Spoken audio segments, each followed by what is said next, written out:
Hey everybody, Hunter back again from Showtime Studios.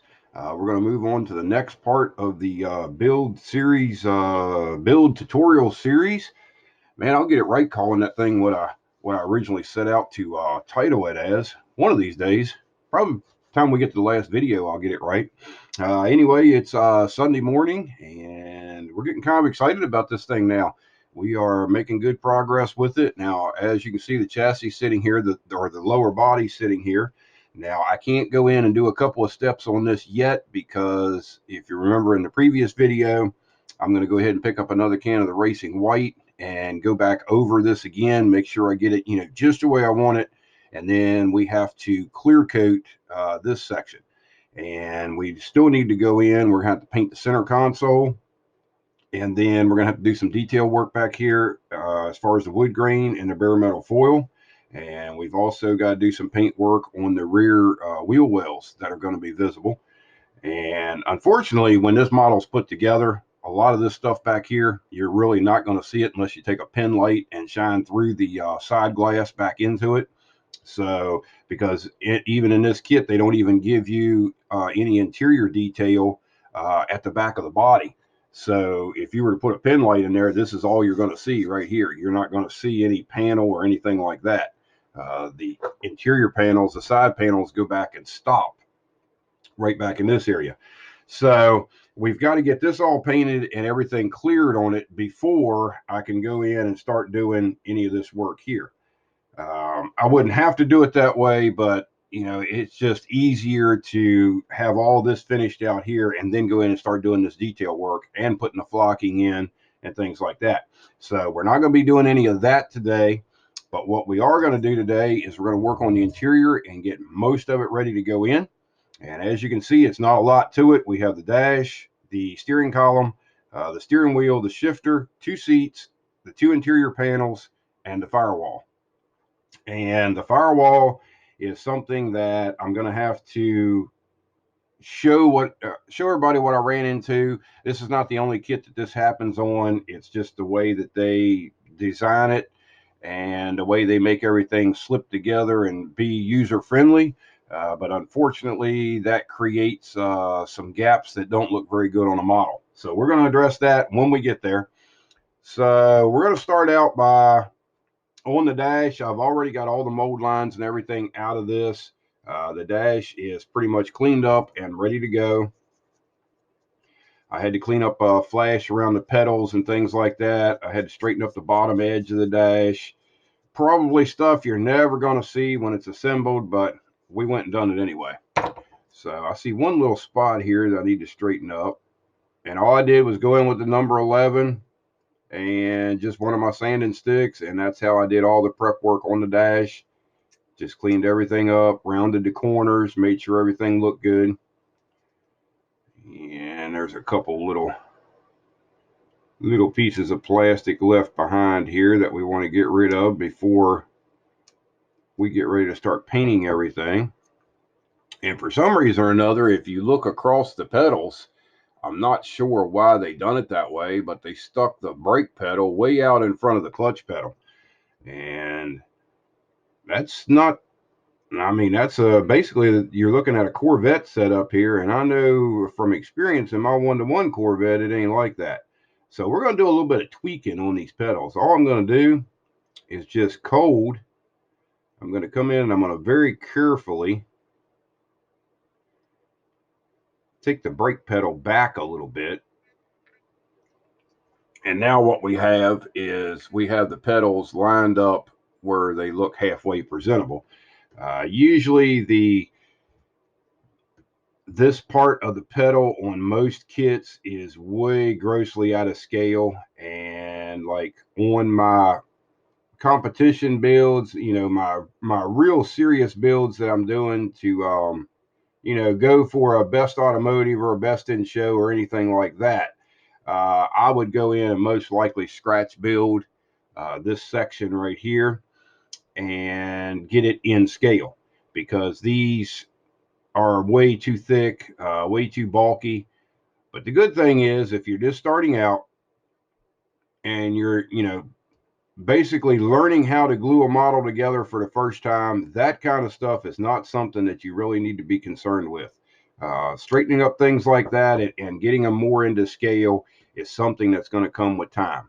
You don't want to have to go in and worry about, trying to make everything exactly like the real car when you're beginning.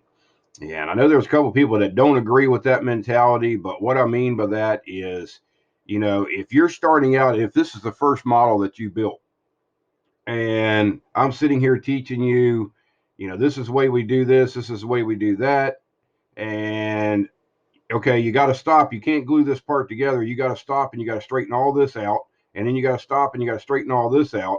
Well, you want to glue a model together. You don't want to sit there and go through all that trouble.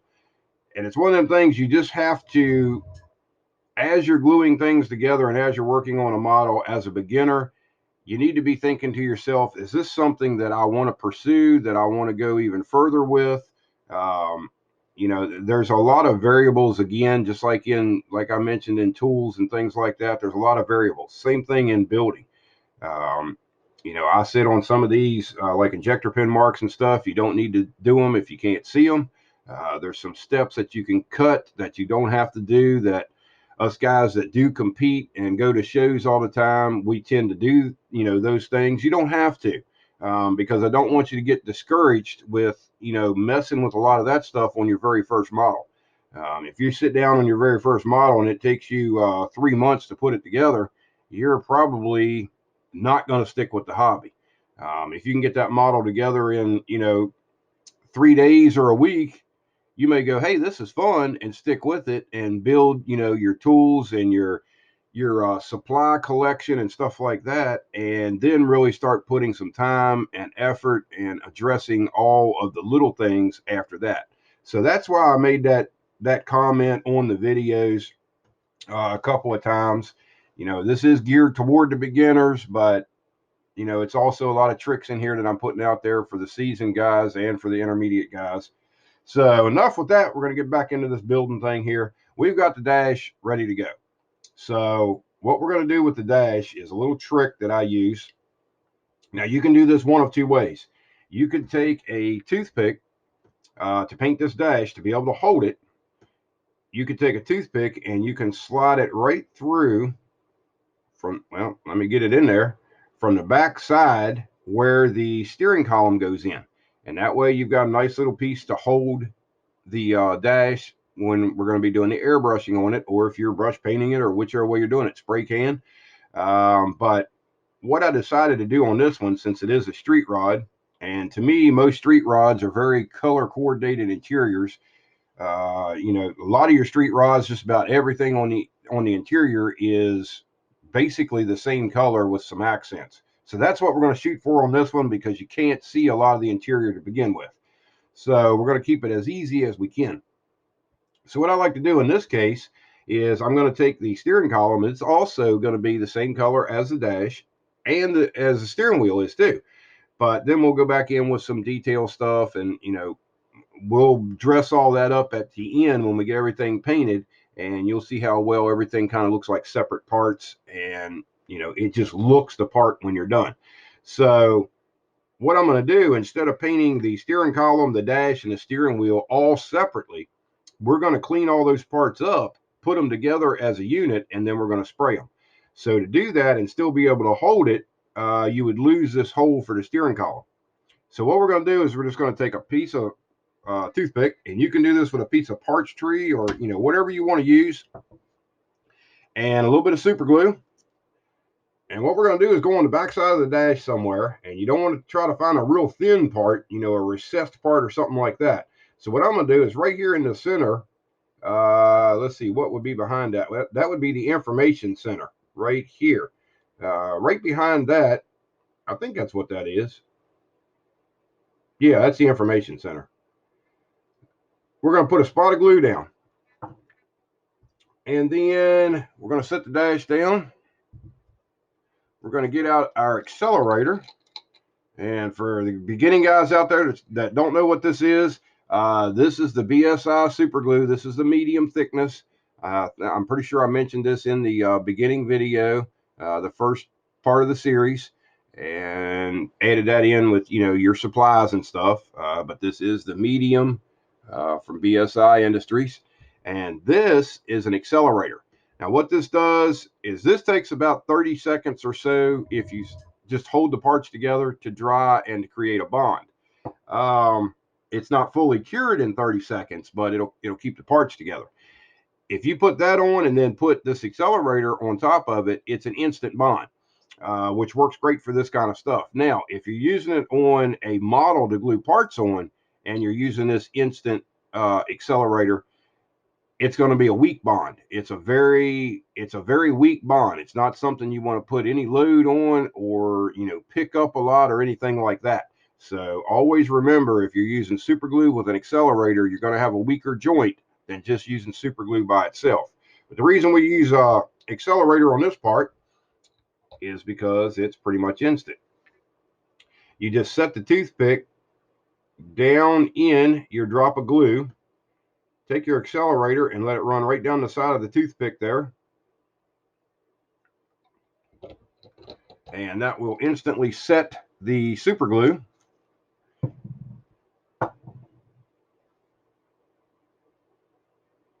And sometimes, they call it instant. Sometimes you got to leave it set there a little bit.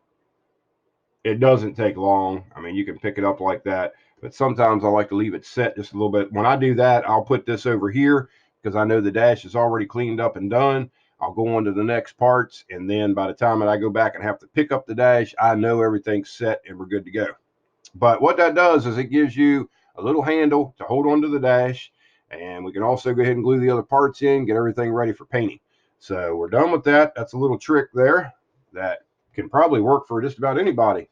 The intermediate, more advanced builders that don't know that trick, and the beginners. So let's say we're trying to roll all kinds of information into this. Next, we're going to go ahead and get these little fiddly parts out of the way. Of course, the shifter is very small. You're not going to see a whole lot of it. And unfortunately, shifters always have mold lines in them. So what I do with like around the boot itself, I will come in with the number 11 blade, sharp side toward the part, and I will line up in those grooves of the shifter boot and just scoot the knife back and forth and clean up that mold line. And then I'll flip it over. And I'm laying a knife in there at the angle that the recess in the boot is going in. And just slowly scoring across the line. If you have something like a ribbed radiator hose or a brake cooling duct or something like that that has ribs in it, you can use the same technique. It's very tedious to do that, but it does work. And like I say, on a lot of my full out competition builds, something like this, I would end up scratch building it before I would try to clean it up and still not get it perfect. I would just scratch build it, and that way I know I don't have to deal with any mold lines or anything like that messing up my part. So now I'm going in. There's a little bit of a step here where the mold line is on the bottom of the shifter boot. We'll get that cleaned up a little bit. And now what I did is I flipped the shifter over, and I'm going back in and doing the same thing across the shifter boot indentations to get that mold line off of the other part. So when you have it turned over this way and you're doing it, you want to make a pass, then you want to turn it upside down and go this way. So we're going to do the same thing on this side. Oh, I got it turned the wrong way here. There we go. Now we're going the right way. And just scoot the knife back and forth. All you're done to do is take out that little mold line. This model's not as critical on that, so if you don't get all of it, don't worry, because you can't see a whole lot of this. Now I'm just cleaning the mold line, going up the shifter and around the ball. And now I'm turning it around and getting the mold line on the front of it. And again, whenever you have a mold line and you see one, if it's a part that's got two sides to it like this, that mold line more than likely is going to be on both sides. So don't just clean up one side and think you're done, because I've done that a few times and thinking, oh, and there's no mold line over there. And then you paint the part, and then you look at it and go, well, there's a mold line there. So then you got to go back, get the mold line out, and repaint the part.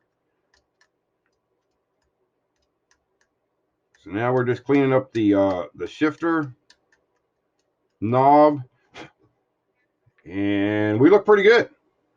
That part is done. Now I did notice on this part right here, there's a little sink mark in the side of the shifter boot, and I'm not sure if we can even get this to zoom in or not. I'm gonna lay it in the palm of my hand and see what happens here. Well, there we go. Camera's working this morning. There is a very small sink mark right in the middle of that shifter boot. Almost impossible to fill. You could go in and fill that and then rescribe out the shifter boot if you wanted to. One trick that I would recommend on that, if you're going into competition or something like that, if you're able to turn the shifter around where it doesn't matter whether it's this way or that way, I would turn that sink mark to the passenger side of the vehicle. And as long as you're displaying on the driver's side, and I'll show you what I'm talking about, we have the sink mark right here. So if you set the shifter in and you're able to do it this way, that will turn the sink mark toward the passenger side, and it'll also face it toward the passenger seat when you go in. When the seat goes in, that shifter's facing this way, so is that sink mark. And that way, if you've got it displayed on the table, and most of the time judges do not like touching models. Some shows they do, but more than likely, if you've got it displayed just like this and they walk up to the table here, they're going to judge that model for the most part right here. A lot of judges are not going to do this and turn it around and look at it. And another thing that I've noticed about judging, and I'm sort of the same way, is if that model's displayed like this, and I come in with a pen light and I start going and looking on the interior through the window, I've already took a mental note of what's inside of that interior. So even if I did happen to spin the base that it's on and turn it around, I most likely will not take the pen light and go back in the passenger side, which means that little sink mark is not going to be visible. So that's not always true at all shows you go to, but that's one of the little tricks of the game, I guess you could say. So we now have the shifter cleaned up. It's ready to go. Now, we're not going to put that in yet because we have to do the console, and the console is going to be done in the same color as our dash. We have to go in and do a little bit of tape work in here. Not much, but we're going to tape this off, spray it the same color as the dash, and then the shifter and the boot are all going to be probably semi-gloss black, and then we'll put a flat coat over the boot itself, and we'll make it just a straight flat black. All right, so next we're going to move on to something that I see a lot at the shows, and it makes me wonder why people do it. Steering wheels. Steering wheels in just about every kit that I've ever had in this hobby room have a mold line in them. And that mold line goes around the outside of the steering wheel, and it also goes around the inside of the steering wheel. And more than likely, if it has a spider in it, which all steering wheels do, there is going to be a mold line somewhere on the interior of the spider. So when you get a steering wheel, make sure that you are taking the hobby knife and getting rid of the mold line that goes all the way around the steering wheel. And I'm going to hold this up here. Hopefully you'll be able to see it. See that black line right on the rim of the steering wheel? that is where the mold line's at. What we're trying to do is take that out. And we're just taking the hobby knife and we'll clean down one side of it.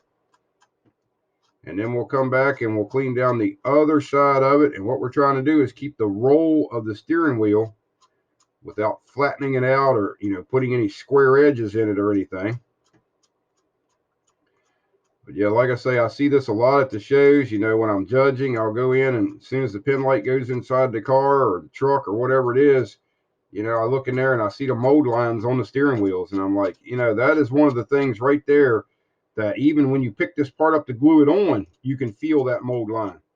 And guys still just, seasoned guys still skip that part. They don't mess with it. And then a lot of them want to wonder why at the end of the day that they didn't get an award. Well, it's because that's not the only missed modeling basic that you had. That's because you've kind of got lazy and didn't do any of them. So, but for the beginning guys out there, I mean, this is something I recommend. It does really make the steering wheels look a lot better when you get rid of that hideous mold line around them. It makes them look a lot more realistic. Now I'm just going in and doing some slight cleanup, just rolling the sanding stick, making sure we don't have any, ups and downs from the scraping procedure. Hey, there we go again. Scraping and sanding. Man, we've done a lot of that on this build.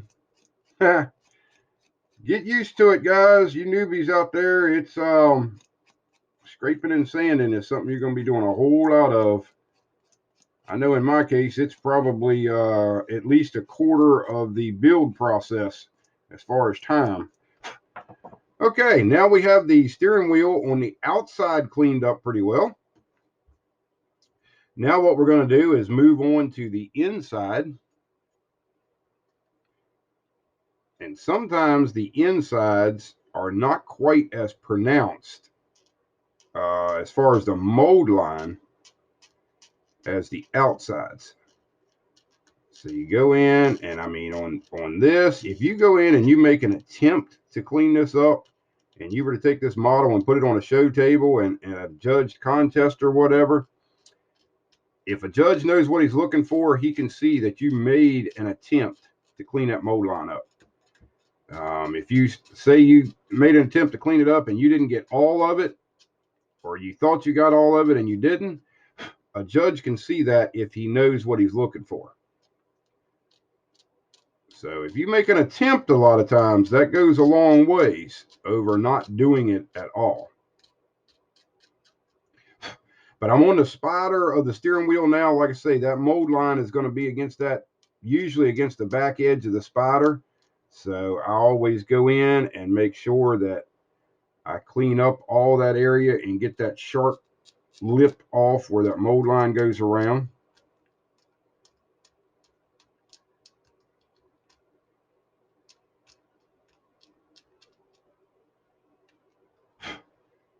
And like I say, for the beginning guys out there, this step right here is going to be one of the parts of modeling when you're starting out that you're going to absolutely hate. You're not going to want to do this.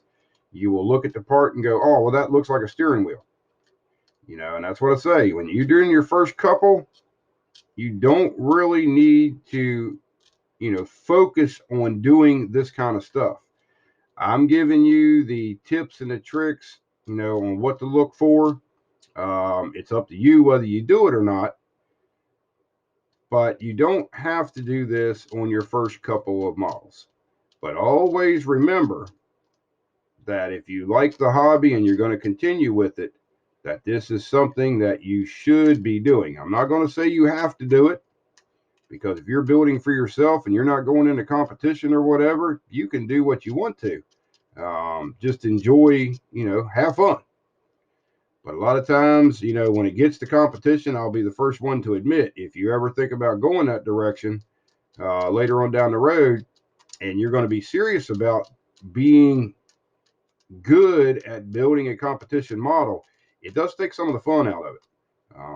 It does take some of the fun out of building models. It's you're sitting down building a subject matter that you like personally, but there's so many things on it that is dictated by the rules, by what judges are going to see, by what the public's going to see. So all that stuff is on your mind when you're building a model, and it will tend to suck some of the fun right out of it. And some of you guys on here that's followed me for a long time, you've noticed I've got a little off track and got a little bit, I guess, overly abrupt and arrogant on my videos. And yes, I will, have to admit that that has happened. A lot of it's because, just things that reared their head up on YouTube, and then other times it's because I'm just under so much stress on trying to get what I call one of my super detailed all out builds done, and it gets to be stressful. But now I'm starting to be able to build a competition model, but be able to go back to more of the basics and build box stock. When I feel myself starting to get burned out on building these all out models, I will go back to box stock and do it that way, and it kind of puts the fun back in it. But okay, now it's taken us that long to clean up the steering wheel, I think. Nope, I missed another spot here. We've almost got it. Isn't this fun? Sanding and scraping. Okay, now we've got that cleaned up and looking pretty decent. So now we have all the mold lines out of the steering wheel, and there's a little bit of black paint on this. It's because I sprayed another part on the parts tree while this was still connected to it, and it got on it, but no big deal. The Tamiya wooden deck tan that we're going to use will clean that right up. All right, next thing we're on to is the steering column. And again, guess what's on it? You guessed it, a mold line. This is another part of models that I see it shows that, people don't clean up. I guess it's a small part. They look at it like it's no big deal, but on the overall finished model, yes, it is a big deal. I even had a person tell me one time, I was a judge at a contest, and this model had a bunch of seams and mold lines and stuff all over it. And he had asked me after judging was over if I judged this category, and I said yes. And he said, "Can you tell me why my model didn't place?" So we went over to the table and we looked at his model, and I remembered the model because I had judged that category. And I went through some things and told him, this is why your model didn't place. And it was all basics. I mean, he actually had a decent paint job on the model. He had some extra detail items, aftermarket stuff on it. And, it wasn't a bad model, but there was also models in the category with all the basics addressed. And they were just, much better models because they followed all the basic procedures. They had those straightened out. And we were going over some of the, I told him about the mold lines and stuff. And of course, this model was a convertible. And I pointed down to the steering column and I said, see, and actually the steering wheel was one of them. That was the first one I mentioned. I said, you got a mold line around the inside and outside of the steering wheel that you didn't take out. I said, that's a mismodeling basic. And I said, we're not being negative or a bunch of jerks or anything, but, that is part of the basics and how models are judged at contests. And I said, also, you've got a mold line on the steering column. And his reply to that was, a steering column is two pieces, so it would have that division line down through it. And I'm like, yes, that is true. I've had many a steering column apart in my day. That is very much true. But that is not a division line that is on the real car.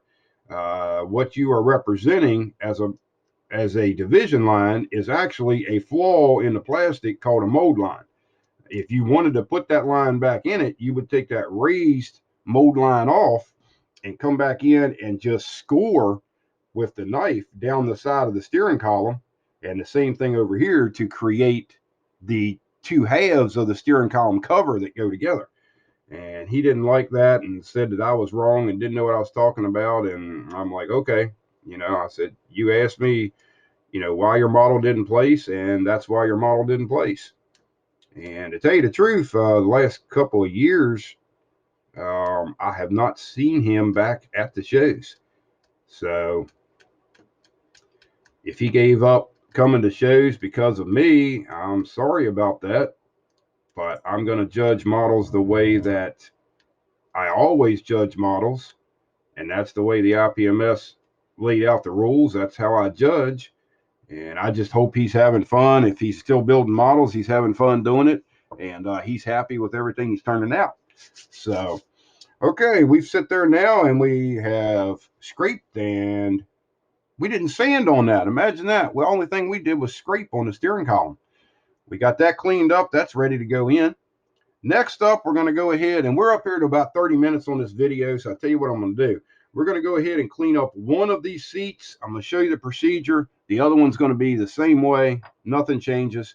So we have a mold line that starts right here at the bottom of the seat, comes up all the way around the edge, up over the top, back down this side, and returns to there.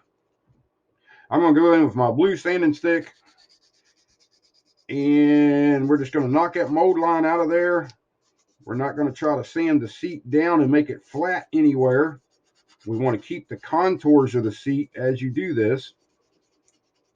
And you can also, if you wanted to, you can come in with the hobby knife and you can do this procedure right here. You can scrape the mold line first, which I do that sometimes. You can come in and we're just scraping over the mold line, getting the most of it down. Go up around the headrest. You can do it that way, and then you can come back in with the sandpaper and clean up the rest of it. Or you can just clean it up with the sandpaper from the very get-go. And that's what I choose on this particular seat. But that just gives you two different ways to do it. It gives you some options on scraping and sanding. It's still scraping and sanding. And I'll go in and roll these corners and stuff, roll the edges, and make sure that you don't have any sharp lines or anything on the front of the seats because they are fabric, so they would not have sharp edges on them. And sometimes they run that mold line right up against this outer edge of the contour of the seat. And if you leave that sharp edge on there, the seat just looks so plastic looking. It doesn't really look like doesn't represent a seat very well. And if it did, I'd hate to sit in it because it would probably cut your back and your sides and your arms and everything else. So, so we're just going to roll all those areas in. And you just kind of want to be free with the sanding stick. Just let it roll, let it rotate. Just don't keep it all going in one direction and sanding a flat spot in the seat. You want to keep the seat kind of, so it looks bulky and it looks, poofy and like it has foam in it, like it should. Okay, now as far as the mold line, we have that all taken care of all the way around the seat. It looks good. What we got here in the front? We got a little bit of a sharp edge right here at the bottom of the seat in the front. I'm going to knock that off. Let me go all the way around that. I'm going to knock that sharp edge off all the way around the seat. There we go. Now, another thing that I like to do is the way these seats set in the chassis, and a lot of seats are like this, especially for cars. You'll have, like in this case, you got a little tab right here. It lines it up. So that tells me this is a driver's side seat, and it sits flat down against the floor like that. What I like to do is just take a check with your sanding stick and just come across the bottom of the seat where it's going to mount to the floor and just give it a light sanding. And that way, when you set the part in and glue it in, it's sitting flat down against the floor. It's not up or down or anything like that. So that's another little thing to look for. And now we have two injector pin marks on the back of the seat. Both of them are recessed a little bit.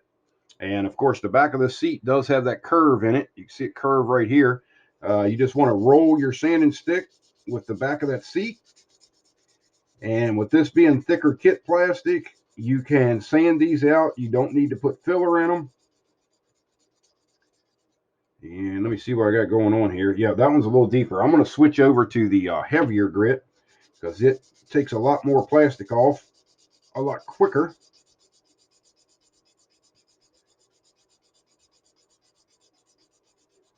And just kind of keep that sanding stick rolling. You want to keep the contour of the back of the seat. Not really as critical on this build because with the back window tinted, you would never see behind this seat once the model is assembled. But this is one of those areas that you can get some practice, with taking this type of stuff out. Do you necessarily have to do it on this particular seat and this particular model? No, you do not. Because once it's in there, like I say, even if you took it to a competition, a judge is not going to be able to look behind this seat because there's no way to see in there. Okay, there, we've got the injector pin marks out. Now I'm going back to the blue sanding stick, which is a little lighter. And you notice I'm sanding just this way with the curve of the seat. And then once we get all of the injector pin mark out, which we have out now, I'll hold it up here, show you what it looks like. You can see the sheen on the seat there that we've sanded down to. No injector pin mark. Once you've sanded that, you've actually made this line here a little bit sharper where it rolls around the corner of the seat. So just come back in and just very lightly roll that edge. Take the sharpness off of it. Makes the seat look very realistic. Now, on some seats that have the plastic, on the back of them, they have a pretty sharp edge. I know that, but I'm just letting everybody know that on a model, a lot of times, and especially a model that you have freedom on, if you do this type of stuff here, it makes a very convincing final, product when you're done. Are you trying to replicate a seat? Yes. If you do these little tricks here, it'll make the seat look like a seat and not a piece of plastic, which that's what a lot of seats are for the most part, especially in the back of them here. But I tend to roll all my seats like this, just to soften up the edges. It just, to me, looks like a much better product when you're done. That's my personal, take on it. If you don't want to roll the lines like that, that's fine too. If you're trying to do a replica seat or something that's, has sharp lines on it, then by no means follow this procedure here. Okay, and what I did is I flipped over to the light blue side of the sanding stick. I'm going around just lightly going over everything that we've done. And we're going to go in and brush out. That's another thing. When you get done a lot of this sanding, go in and take your wider brush and brush out, down in your cracks and crevices and like this molded in detail that's on here. Get all that cleaned out. And there we go. We have the seat all cleaned up, looking good. Back of it looking real good. No injector pin marks, no mold lines. That's all set. So next we'll move on to doing this. I won't do that on camera. We're up here about 38 minutes now. So this is actually the longest video I've done so far. And as far as cleaning up the interior panels, I've already taken out the little sprue attachment points. So other than that, there is no more cleanup. And when we come back, I'll finish this other seat up. When we come back, we'll start putting some of these parts together, and then we'll get some paint on it. So stay tuned for that. Like always, I thank you for watching, and we'll talk to you later. Bye-bye.